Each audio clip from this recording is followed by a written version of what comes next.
Thunders podcast, again brought to you thanks to our sponsors, the Proper Blokes Club.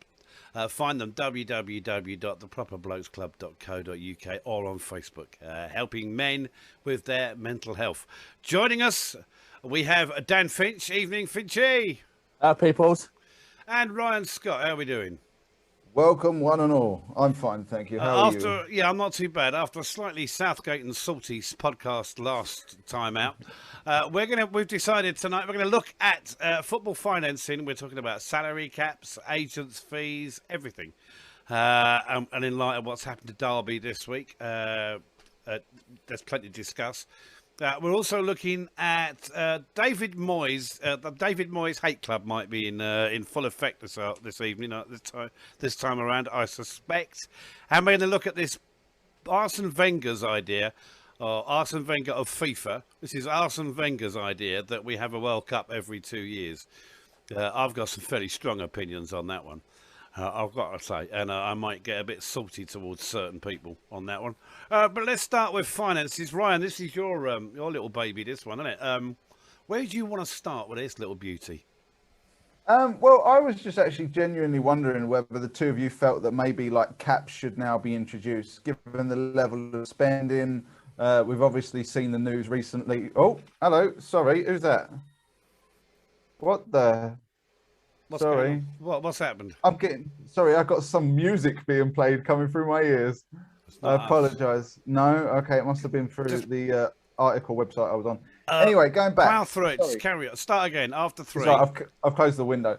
Obviously, because of the situation with Derby County now going into administration, we've obviously seen Barcelona massively unload players during the summer transfer window to try and meet various regulations in place. The Spanish league have now put I think it's a 70% cap on Real Madrid and Barcelona because their wage turnover was exceeding their income. So I was shit, Sherlock. Exactly. So I was just wondering whether you guys felt that maybe it was about time for wages to be capped, maybe for transfer fees to be capped as well, and we'll obviously get onto agents' fees as well. You've got a basic problem with trying to do some of that because as soon as you try that with the clubs, they go running to the European Union and say it's a restraint of trade.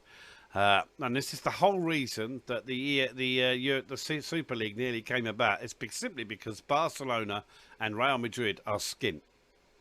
As we know, Barcelona are almost £1 million in debt. Real Madrid are heading that way, aren't they, as well? So, and the Super League was to bail them out of that debt because they just wanted to grab more of the pie. But you try and put in any salary cap, any transfer cap, any cap like that. You've seen Paris Saint-Germain challenge UEFA. We've seen Man City. They go to the court of arbitration, and the bottom line is they'll challenge you in court every single day. So you can try. You can probably do it. Well, they tried it in the Football League to put a financial fair play in place in the Football League at League One, League Two, League One, and the Championship. Clubs overturned it last year, which so. And if you've got clubs like Barcelona, they can't help themselves but run up debt after debt after debt. That club should go bust. I know they're the biggest club in the world, but the debts they've got, someone needs to start calling these debts in properly. That's terrible mismanagement. And we're looking at Derby at the moment, completely mismanaged. Charlton for a period mismanaged. Bury out of business. It's got to be about who owns these clubs, not about putting salary caps in. The clubs need to be owned by people that are suitable. We've seen owners. I mean, you look at Bury went out of business, and some of the people that were involved on the fringe of Bury nearly bought into Charlton Athletic at one stage. And are now rumoured of buying into Rochdale. In 25% of Rochdale. And they went in the club, and it's all about getting what they can. I'm not going to name the individual because, as far as I'm concerned, he's a fucking dick splash and he doesn't deserve name and he doesn't deserve the publicity. But they went into Charlton. The first thing they do is buy a fleet of Range Rovers for themselves, get themselves a very nice plush apartment in the Docklands, all on the club's expense, and then start shoving in invoices for about 2 months non-work and claiming about £3 million in wages that they're owed, or money they're owed because of these invoices. And as long as the authorities are allowing clowns like this, who are there to asset strip, who don't know how to run a company, have never run a company properly in their lives, and you look at these clowns, they've got a trail of businesses behind them that have gone bankrupt, or they've folded with debts. As long as people like the EFL, the football, the Premier League, the Premier League only acted against Newcastle's potential owners because, as far as the Premier League were concerned, they were stealing from the Premier League by allowing the Premier League to be shown in a certain country without any payment being made. That's the only reason the Premier League got involved with Newcastle's takeover. It stinks to high heaven.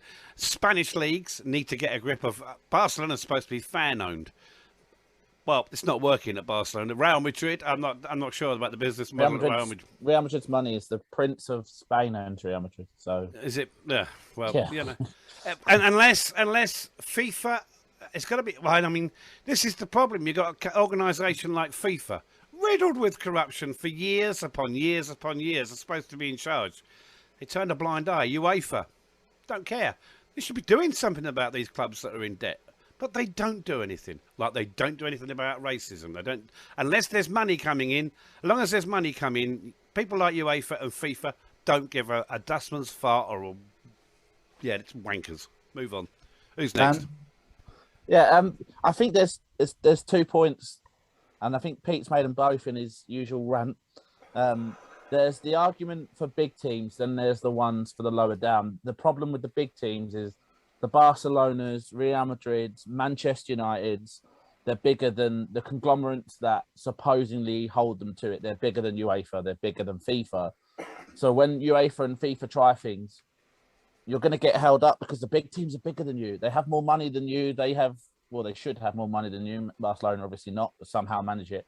But they're bigger statues, and people, if they go to court, the clubs are going to win with ease. So, you know, it's one of those things where I personally wasn't a fan of a salary cap per se. However, I'm more lenient to it, and we'll get into that in a while, I'm sure. Mine is my link to other sports, especially American sports, where there is a cap and it's still competitive. I'm sure Pete can vouch for that as a fellow NFL fan. Yeah. But with the EFL thing, you know, the cap that they tried, Pete mentioned the cap that they had with League One. The cap was a stupid idea because how can you have a cap for the Football League where I think, wasn't it Charlton were held to 30 grand for their squad? Yeah, so that was a certain amount. You could not go over 30 grand a week. That's when you get to the Championship where there wasn't, teams are paying next to 100 grand. It's impossible to make that step up. Yeah, you cannot afford the wages. Sense. Yeah, you can't afford a team from League One or League Two going up to the Championship is going to struggle, and it's going to take them, unless they've got a very talented team of players and they can keep them together somehow. They're not going to be able to bring their wages in line because you don't get extra money for being in the Championship. We've seen that. That's what happened with Charlton before. They did it by an average, didn't they? So it was taking into consideration, and I don't mean this in a horrible way, but taking into the consideration Accrington Stanley's budget, Wimbledon's budget, Burton's budget, and then our budget, Sunderland's budget, and finding an average. Well, like for clubs like Charlton and Sunderland, I think Peterborough had the problem, maybe not Peterborough, Wigan, you're being told you can't sign anyone because the budget that you've already got is already, because Charlton think you were in the Championship, we were probably paying 50, 60 grand in weeks' wages. We've gone down and now been told you have to pay 30 grand. We've now got to make that difference because we can't sign anyone. Even if we sell a player for 10 grand, we can't replace that 10 grand because it's not in the budget. We weren't told we had to necessarily work our way down from 60 grand to 30 grand, but they were told you can't spend more. So if we lost a player that was on 10K, we couldn't replace him because we were already over the budget. Yeah, so you'd have to replace him with a player for £1,000. It made no sense. And then sadly, when you go up, if they would have kept it, which luckily, thankfully they didn't, if a team like Hull would have gone up, the difference between their budget compared to even a bog standard Championship team like Preston and Millwall would have been 30, 40 grand a week, and then you can't challenge in the league above. Yeah, so you're guaranteed a fight against relegation. I think we saw with the ESL a lot of what happened was FIFA grew a pair and said if any players play in this Super League, they will not be allowed to play in FIFA events or European Cups or Nations League Cups or World Cups. That I think was the real kibosh on the whole deal. When FIFA said that, because the players were seriously asking questions. The players have been kept in the dark about it. They knew nothing about the announcement. I know a lot of credit is given to the fans, but genuinely for the clubs, they don't give a monkeys about fans. They don't care. The fans they would have maybe taken 10% when FIFA turned around and said, right, we're going to ban you from this, we're going to ban you from that. That's when the players went, hold up, I'm not giving up my international career to play for your club. Yeah, and that's where it fell down. It wasn't the supporters up in arms. It will be back. It will be back. It will come around again. They'll try and work it around somewhere because Barcelona need it to. I mean, you look at that squad that Barcelona are putting out week by week. It's pants. I mean, it'll do all right in Spain, but it's pants. Luke De Jong up front, really?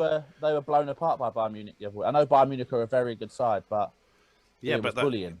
They weren't. They couldn't even give Bayern Munich a game. I mean, if you're playing Luke De Jong up front, who was rejected by Newcastle for crying out loud, I think that tells you everything about the shitestorm that Real Madrid that Barcelona are in.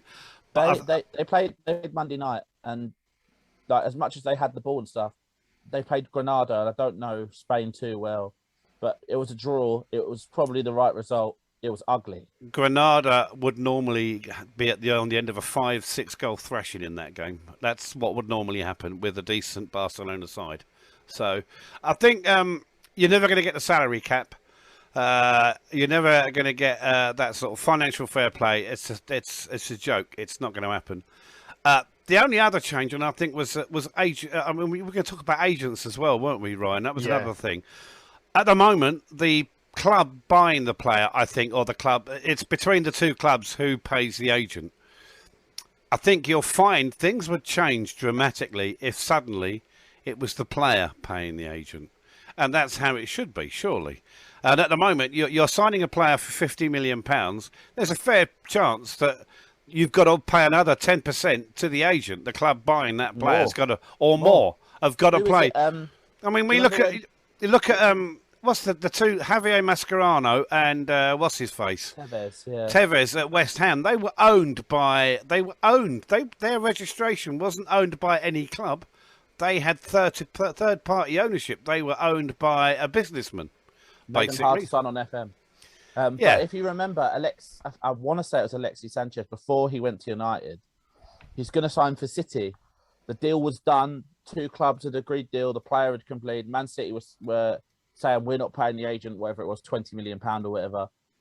And that's why he didn't end up in City. Instead went to United and ripped them off for every penny they had. Ryan. Sorry, this is the main reason why I brought it up, because I was looking at an article about Haaland moving from Borussia Dortmund, and his agent Mino Raiola had outlaid who was going to get paid what. You know, there was no actual proof of this had come out of his mouth. But what are the figures? Who was getting? Tell us. And basically, he was going to receive about £28 million for brokering the deal between whoever he went to. Haaland would be earning about £820,000 a week post tax. There was cuts for Haaland's father and various other middlemen. Well, he did have a job at very early, at one stage. I mean, he had to put up with Roy Keane snubbing him. I think he got paid. I think it was about £26 million for the Paul Pogba deal to come back to Manchester United, and it just left me asking the question: how can you justify earning £28 million for structuring somebody else's deal? I don't think you can you? I personally, he's going to justify it, and the clubs are going to pay it because the clubs are desperate to have the big name signings. That I'd be interested in Cristiano Ronaldo's deal to Man United. How much the agent got there? I know it wasn't a big fee, but it's got to be surely that sensible that the player pays the agent for his services. The player's earning the money's earning the money. It's it's not. It shouldn't be down to the clubs. I mean, the agent is there to negotiate on behalf of the player. That's all they should be doing. It's not all they do because they tout them around. Everyone knows that, and I mean, you look at Pogba's agent, who's quite happy to chirp in the press about Haaland. That it's obvious Haaland's going in the summer because his agent says so, because his agent wants the money, and Haaland wants to earn the big money, doesn't he? But that shouldn't be allowed. The thing that boggles me and with agents is if when you get to the League One, where it's very different, obviously from the top lot, but still, every year, I don't know if it's the same in the Premier League because I don't pay as much attention, but in the Football League, you get the figures come out, which will tell you exactly what League One, League Two are spending. And normally it's like the top teams at top of League One, so your Charltons, Wimbledon's, Hull, Sunderland. From League One last season, Hull spent 600k, Sunderland 500k, Ipswich 400k, Charlton and Oxford 300k. That's more than they're spending on players just to sign them. Yeah. As a fee, they're giving their agents more than the fee they're giving out to sign the players individually. If you think Charlton signed Jaden Stockley for, I think it was 170k in the summer, that agent's fee that we spent last year is more than we signed for one striker. More than we probably spent all window. I think the other problem... and that's money that's going out of the game of football. That's what with an agent getting £28 million for a mega deal, that's £28 million that's lost from football. That £28 million, how much could that do at ground level, at football, at the ground roots, at the grassroots level? How much could that do? How many 3G pitches could you install around the country and cover them over for kids to and pay? And how many coaches can you pay this is your job? You go and coach kids. Let's make our kids better. That's what's criminal about this. For what is literally a few hours work, Haaland's.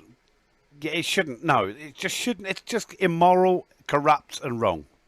Yep. The other thing. Sorry, Ryan, do you want to go quick? I'm going to change the subject a bit. So you go. Yeah, I was just going to say, I think the other thing, like Pete just said, it's money that leaves the game, and that can't be right, especially that large lump sum. I'm not saying agents shouldn't be paid for the job they do, but they shouldn't be paid that much. And I understand why clubs are reluctant to not pay the money, because obviously if they don't pay the money, the player goes elsewhere. But surely shouldn't there be some FIFA intervention here, which says that agents can only earn a certain amount. And you know what will happen? Transfer fee, the agents will then challenge that in a court of law and say that's a restraint of trade. That's what will happen. That's the bottom line. This is the problem. They've got the financial wherewithal to take FIFA on in a court of law, but FIFA have got to grow a pair of balls and do something about it. Yeah. But we mustn't tar all the agents with. Not all agents are money grabbing shysters. There are some very good ones out there. Teddy Sheringham's agent, Barry Neville, really nice fella, straight down the line. Neville? Barry. Oh. Barry Neville, yeah, he's Barry Bub. He's straight down. Also, Chris Powell's agent as well. And I've seen agents. I mean, you get agents for young players, and you go to an under-23 game, and the amount of people there, and you know they're agents, and someone will say, "Oh, watch him, he's an agent. Yeah, he's all right." Within football, they know who they are. All the coaches will know who the agents are, and they will try and make sure that the players they've got playing for them try and go to an agent that will actually look after the player and isn't just purely about lining their own pockets. I understand agents are there to make a living, but not an obscene living where Cristiano Ronaldo's agent can buy Cristiano Ronaldo a bleeding island as a present, having a laugh, aren't you? But Charlton have had exactly that with last season when we sold Dylan Phillips to Cardiff. I think he's at now. Yeah. When the season started, it seemed that Dylan was quite content at being at the club and, doing things. And it was his agent saying, he's not playing. Not Dylan saying he's not playing. It was his agent saying he doesn't play unless you move him on, blah blah blah. So that's when Dylan supposedly, obviously we don't know, we're not in the building, supposedly went to Bowyer and said, no, I'm willing to play. And Bowyer said, no, if you're going to keep that agent, then we don't want you here. You can go and find a new club. But that's good. He made a stand against him. He took a step. But going back to the financial fair play thing, it's a sticky one where financial fair play was built to be this life-saving thing for the lower league clubs. And again, I know I focus a lot on lower league, but my club's lower league and I watch a lot of lower league football. It was so suited for the bigger clubs that it was holding back the small teams. You can only sell what you bring in. So even if you had someone back in the club, who was it in our league at the time? Fleetwood, I think it was, who had the bloke was saying, like, I've got this money that the club can spend, but I'm not allowed to. Yeah, because we have to bring in him putting money into the club doesn't count. It has to be what Fleetwood bring in as revenue. And for a club like Fleetwood, there isn't a lot of revenue. They're a small town club. Under the old FFP rules, before Sandgaard wouldn't have even looked at Charlton because it would have been a pointless exercise because he wouldn't have been able to spend any money. The new owner at Charlton, he would have been really had his hands tied.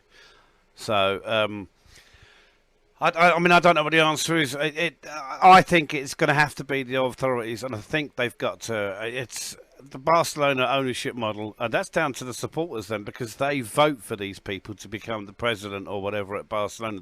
That's an elected job, and that has been criminally mismanaged, and they should be punished for it. They shouldn't. I hope they finish mid-table and they don't get European football next season. I hope they have a scrap against relegation. I'd love to see them relegated. I think it would serve them right. I think at the end of to answer Ryan's question right at the beginning, I think it's too late to put in anything. Yeah, it's the horse is too much. I think Pete said enough really about court and stuff. It's way too late. If it's something you set up at the beginning of the league, like we said with American football, the MLS, the NFL, whatever, where they have their salary cap that fluctuates, which is also quite nice for the teams. But you can't throw it in now. It's been too long. Clubs are too powerful now. 30 years ago, you might have had a chance, but clubs are way too powerful now. The only way you'd level the game up in football is if you had an NFL-style draft every year, and that ain't going to happen. The NFL draft is. It took me a long time to get into it, but I got into it this year, and it's a brilliant thing. But it'll never happen in football. That's not the way it'll work in football. The horse has bolted, and the Super League will happen eventually. It will happen, as sure as eggs are eggs, and as sure as Crystal Palace are a bunch of nice stripy Nigels. It will happen. Stripy Nigels. Yeah, I was being nice. Yeah, I did wonder where you were going for a minute. Yeah, so did I. I think we might have done that one there, don't you think? What do you think, Ryan? I think everyone's pretty clear that we're not happy with it, but you can't see it changing. Yeah, and the bottom line is, as Dan said, we're just supporters. We are just the supporters, and we don't even. The people who spend the most money on football are the ones who sit and watch it at home. Because they'll pay for their subscriptions through BT and Sky or whatever. Ain't cheap either. And your average season ticket holder at a club, you're not contributing to that club. Really not. Not a Premier League club. You're not contributing to that club. You're just a little drop in the ocean. That's not the money they're after. Unless you're Arsenal, yeah. Yeah, that's not the money they're after. The money they want is the TV money. Well, no, I'm just mean in terms of Arsenal fans, they're paying like in excess of it's about 1,200. Yeah, I think their season tickets are $1,000 plus. Yeah, for a season. Well, that makes them galloping cockwombles, really, doesn't it? Galloping cockwombles for paying that sort of money for the shite they're getting. The majority of Arsenal fans are galloping cockwombles. So. Well, yeah. So's half their team, by the looks of it. At least they're not. But at least they're not Palace Ultras, eh? That's yeah, fair. I mean, they're the lesser spotted great cockwomble they are. So where are we going next, Ryan? You're leading this a bit tonight. Go on. Where do you want to go next? Shall we move on to Arsene Wenger?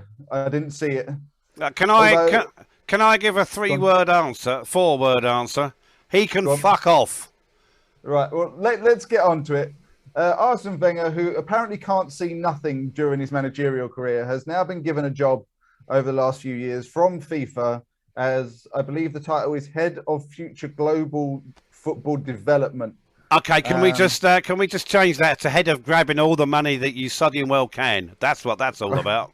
Well, I must admit, I was cynical when I saw the job title. I thought this might be a job for the lads, you know, for one of the boys. But instead, we've now got a man who can't see anything on a football, sort of given the role of trying to see the future of football. One of his ideas that he's released recently is to have the World Cup to every 2 years.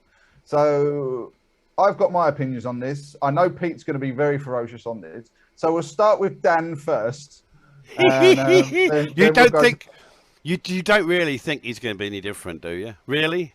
Well, no, I just think like we'll let him get a word in edgeways before you pop off. So Dan, go ahead. I think it's fucking stupid, to be frank. Hey! My thing is, and I think people might disagree. If it ain't broke, don't fix it.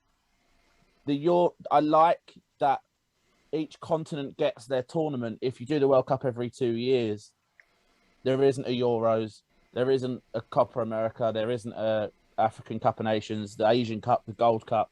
These things don't happen. And actually, I think maybe not so much for Europe, but South America, North America, African Cup of Nations, they're so important to the football of that continent. I'm probably taking it from a different angle from you guys. Also, I think the World Cup itself would lose its spark, which is the World Cup is such. I know it's not now maybe classed as much, but for me, the World Cup is the pinnacle of football. That's the big one. I know a lot of people would now say the Champions League, but Charlton aren't going to play the Champions League. England are in a World Cup, so I will look more at the World Cup. It's all about money, as Pete, I'm sure, is about to say. But for me, I just don't. There's problems I have with the World Cup, especially the expansion of the World Cup, with it going up to, is it 26 teams? Or no, it's bigger than that. 46 I think it's teams. 46. 46 teams, where if you go make the group stage, you play 2 games and get sent home. Like, that's a piss take in my book already. Like, I don't want to see that every 2 years. See, like, Georgia walking up to a World Cup to get smashed up by Argentina and sent home. I don't want to see it. And I don't want to see a World Cup every 2 years, because the point, and again, like, for me, when England don't get the opportunity to play Colombia or Uruguay or Japan that often, because travel's not the best in season, that's when I'm only really going to see it. And I like the fact that when we see England, Brazil, or if you see England, Uruguay, it's a massive game, or Germany or France against one of the South America sides. It's huge. And obviously, and quite frankly, any chance I get to see England beat Australia in any format is fantastic, in my opinion. So if we get Australia in the World Cup and beat them, absolutely fine. Yeah. I'm just looking for something. I couldn't find it I mean, it's a joke. It is purely a money-making exercise. FIFA just want to make a shitload of money. The magical thing about things like the Olympics, things like the World Cup, they don't happen all the time. They don't happen. It's not. If you did it as every 2 years, it would negate the excitement. Because I love the World Cup.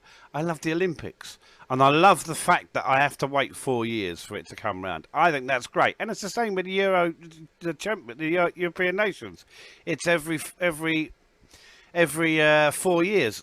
It makes you. I don't even participate in the European Champions Cup, whatever it's called. Euro 2028 is the next one, or 23, 24. I don't know.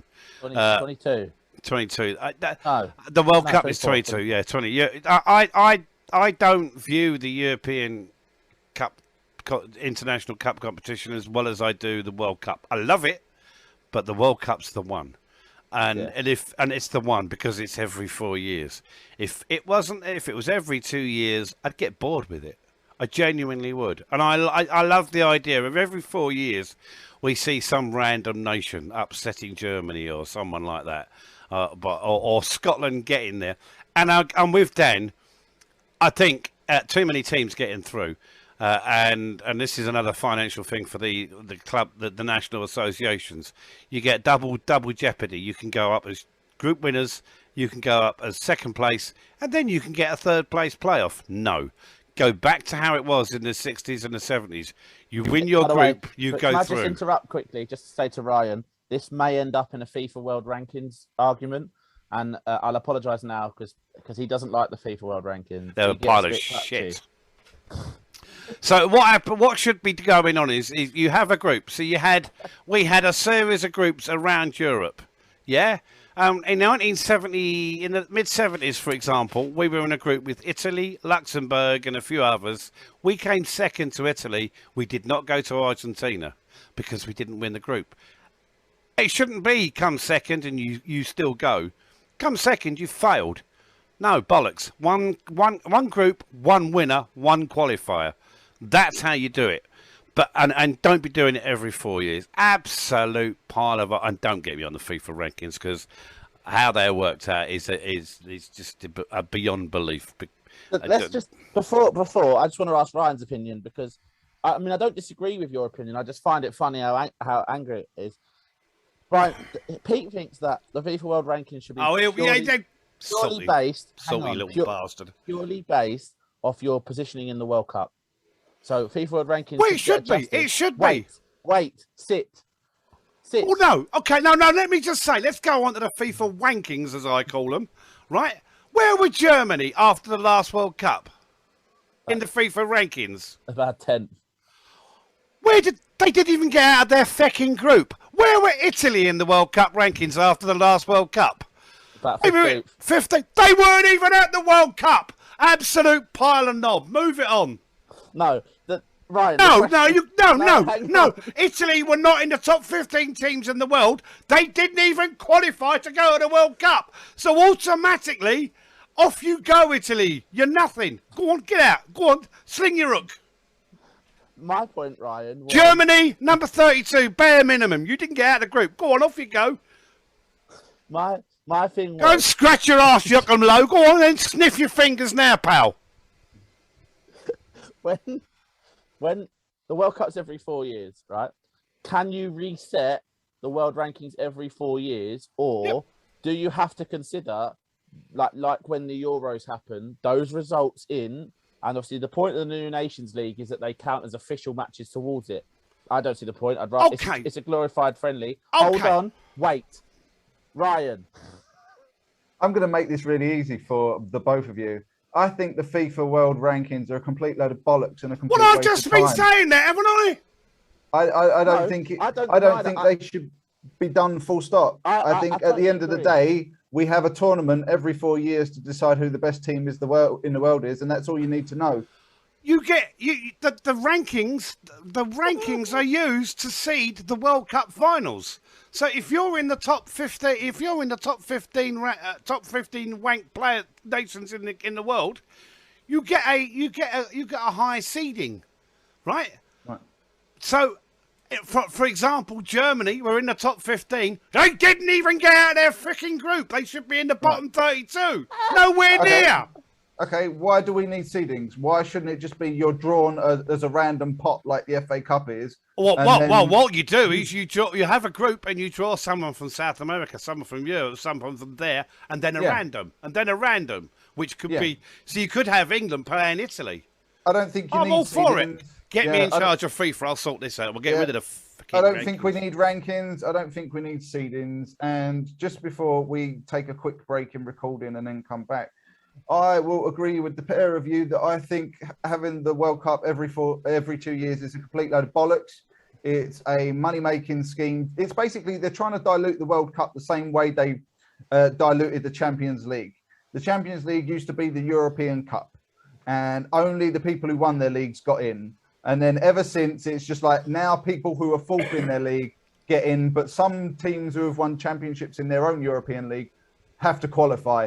It's a load of bollocks. It's a load of nonsense. It is because it used to be you had three competitions. You had the European Cup, right, for the league winners, right, and the only team allowed in that competition that weren't league winners were the champions. So if Liverpool won it and didn't win the title the following year, they were in it. You then had the European Cup Winners' Cup, which I thought was a great competition, and they then had the UEFA for the teams underneath. Go back to that, and yeah, right. Manchester United played West Ham recently in the Premier League, not the Carabao Cup from yesterday, but the Premier League fixture. Yeah. I think it was in about the 87th, 88th minute. West Ham won a penalty. It was essentially the last kick of the game. Dave Moyes made the decision to bring on Mark Noble, who is the designated penalty taker for West Ham, off the bench to take the penalty, even though he hadn't warmed up. He was in his tracksuit and he hadn't kicked a ball since warm up at half time. So he promptly missed the penalty. It was saved by the goalkeeper. So I wondered what your opinions were, both of you, on whether he made a mistake or whether he was justified in his decision. Go for it. Dan. I have no problem with his decision. If you have a penalty taker and he's on the bench and you've got a sub, I'd arguably do the same thing if you have that much faith in him. My thing is, at the end of the day, penalties are potluck. When it comes to a penalty, yeah, it's so many factors. It's effectively potluck. I'd have done the same thing if I was him. You've got Mark Noble on the bench, an experienced penalty taker, taking penalties in big games. Maybe his second choice or third choice penalty takers weren't playing for whatever reason or weren't on the pitch at that moment. You have a spare sub, you have that man on the bench. I'd do the same thing. I've had a go at Charlton for not doing the same thing. Pete, remember we played Oxford last season away from home, and Connor Washington was on the bench, who was our normal penalty taker, and we had a sub left, and he didn't come on. The bloke who won the penalty took it, missed it, and I remember sitting there thinking Washington probably would have scored that. At the end of the day, Noble missed. If Noble had scored, we'd be saying David Moyes is a genius. So it's potluck, and I don't really think it's too much into it.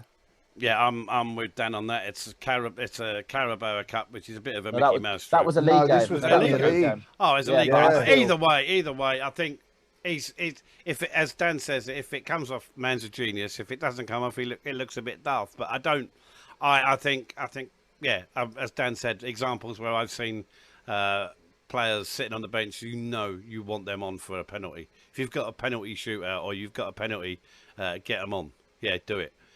Or a set piece, I mean, I think it's weird because I think, would there be this much fuss? I don't want to say fuss, talk about it if it wasn't for the England situation at the Euros.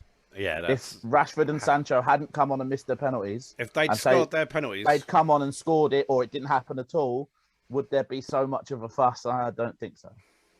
I think for me personally, I don't know if it's because I'm obviously in some other sports, you've got people who come off the bench for specific reasons, like you've got kickers in the NFL and stuff like that. So maybe you guys are more used to it because you watch that. I don't watch that sport, and I thought this was a really bizarre decision. I get his thinking behind it because Mark Noble's got an incredible penalty record. I think he's only missed like 4 in his West Ham career. So I understand the thinking behind it, but as Dan pointed out, the situation at the Euros where I think it was Rashford and Sancho came on, didn't get a touch of the ball, and then were expected to score penalties when they weren't warmed up. They weren't in the mindset of being in a match, being in a pressured situation. I just thought this was a gamble too far to take, and ultimately it cost them the difference between 1 point and none. I think if you're a manager and you've got the you trust that player implicitly, and I guarantee he'll do it again given the chance, because I think that's the way Moyes is. He'll make decisions and he'll stand by them. And I know that, as I said, I know that clubs will have a backup list. Maybe you have 2 or 3 players that you take a penalty, but if you say his 2 and 3 aren't there, and you've got your 1 on the bench and you have a sub, I'd do the same thing personally. Snap. The other thing I would say is, how would you feel if you were one of the players on the pitch? I mean, Declan Rice was standing there with the ball under his arm, ready to take it, only to then turn around and watch his manager make a substitution, You'd be the ball pissed taken off.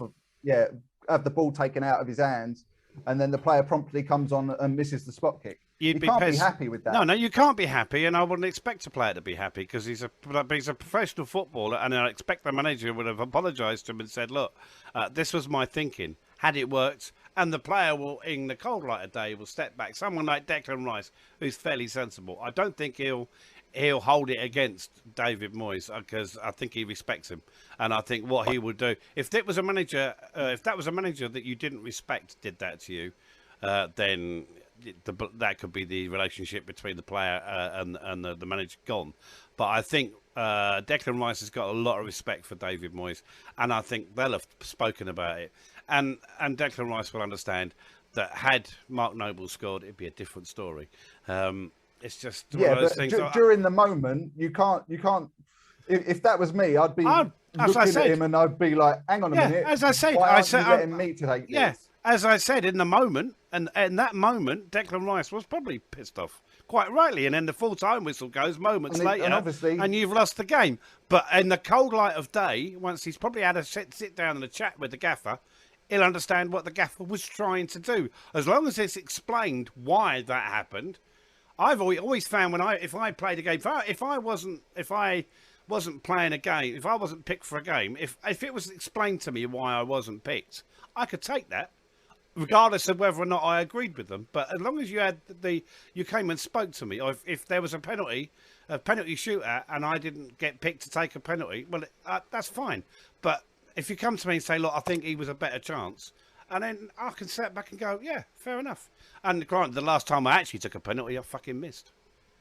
I was going to say, I also find it rather interesting that the three times that we know of this happening with Sancho, Rashford, and Mark Noble, all three have missed penalties. So surely doesn't that say that maybe they're not in the right mindset?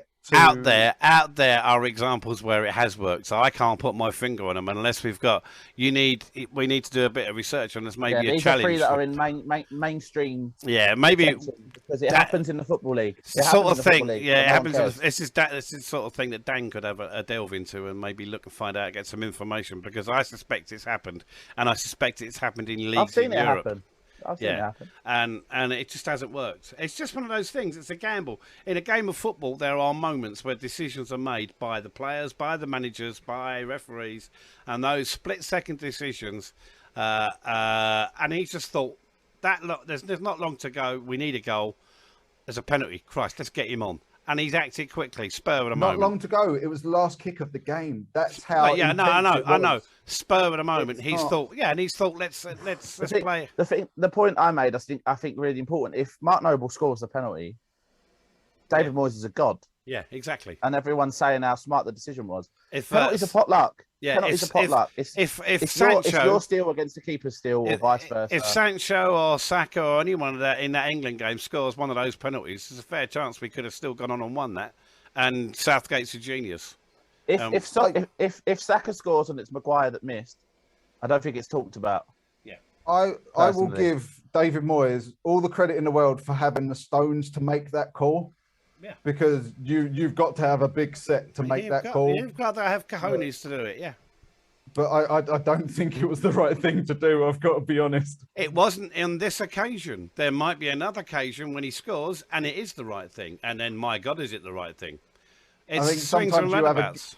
Sometimes you've got to gamble, and sometimes gambles are too high to take. As a player, if I'm sitting on the bench, and there's a last-minute penalty, and the manager turns to me, "Do you fancy it?" I'm all over that. As a player, I'm all over that. Especially as the club's designated penalty taker. Yeah, I'm all over that. I'm at the gaffer. Yeah, about Declan Rice. He probably is upset, and he has every right to be. But at the end of the day, again, you have your number one designated, which you knew. You've been at the club for years. Mark Noble. Yeah, but he's not on the pitch. That's the difference. But if he's on the pitch, you don't argue it. But you should be. I would be. Obviously, he's in the middle of a game. But as soon as you see Mark Noble there's a fair chance he's coming on. And I think I wouldn't be. I think majority of managers would have made that decision.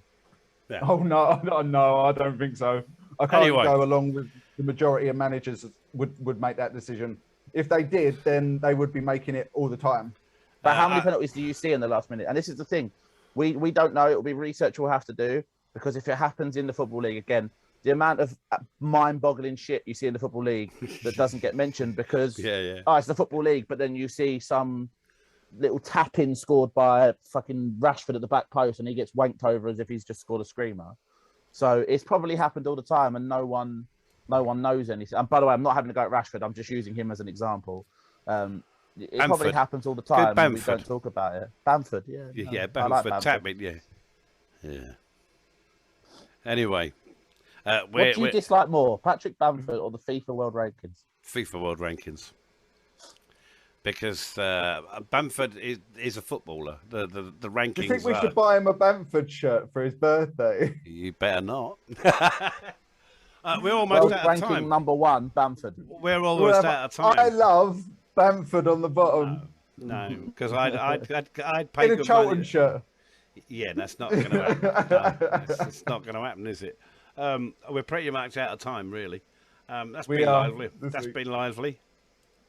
Thanks very much, Ryan and Dan. You're very welcome. Don't forget, the Proper Blokes Club sponsor us, this shambles. www.theproperblokesclub.co.uk and also on Facebook. We'll be back next week with more saltiness on me. See you later.